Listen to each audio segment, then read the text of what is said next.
এনআরসিটা যখন শুরু হয়েছে তখন তো আর ধরো বেআইনিভাবে তো একটা দেশে থাকা যায় না। গরিব মানুষ এসেছিলাম এখানে পেটের দায়ে, এখন থাকতে পারিনি, চলে যাচ্ছে। আচ্ছা, এই বাংলাদেশ থেকে কবে এসেছিলেন?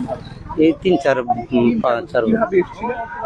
এসছিলাম, এমনি চলে এসছিলাম, কাউকে ধরে না, এমনি পার হয়ে চলে এসছিলাম লোকেদের।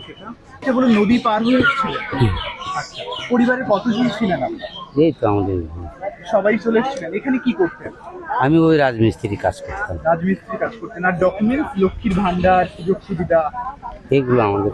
কেউ পেতেন না? আর এই যে ভোটার কার্ড ছিল? ভোটার কার্ড আমাদের ছিল, কিন্তু ওইগুলো এবার কাজ হয়নি। আচ্ছা, এই এসআইআর এর নাম্বার দিয়েছে? দিয়েছিলাম, ও আসেনি ওসব। না, আমি আমাদের ওসব কিছু হয়নি। এটা বানিয়েছিলেন কিভাবে ভোটার কার্ড? ওইটা যে জায়গায়, যে এলাকায় যে ছিলাম সেই এলাকার লোক বলতো যে তোমরা বাংলাদেশি লোক, এখানে বিনা সবুজে থাকলে তোমাদের ধরে মারধর করবে, তেড়িয়ে দেবে, তা তোমরা এটা একটা কিছু করে নাও। তো তার করে দাও বলে আর দিইনি। মানে টাকার বিনিময় করে দিয়েছিল, তাই তো? না, এমনি করে এমনি। সরকার আসার ফলেই তো এটা হচ্ছে, না আসলে তো এটা হতো না। আগে তো ছিল যখন, তখন কি হয়েছিল? তখন তো হয়নি, এখন হচ্ছে কেন? তৃণমূল সরকারের সময় সুরক্ষিত ছিল। সুরক্ষিত ছিল। কি মনে হয় বিজেপি আসার কারণে? এখন যেটা বিজেপি এসে যেটা ঠিক করছে ওইটাই ঠিক, কেন তার দেশে তার জনতার সাথে সে সেবা করছে।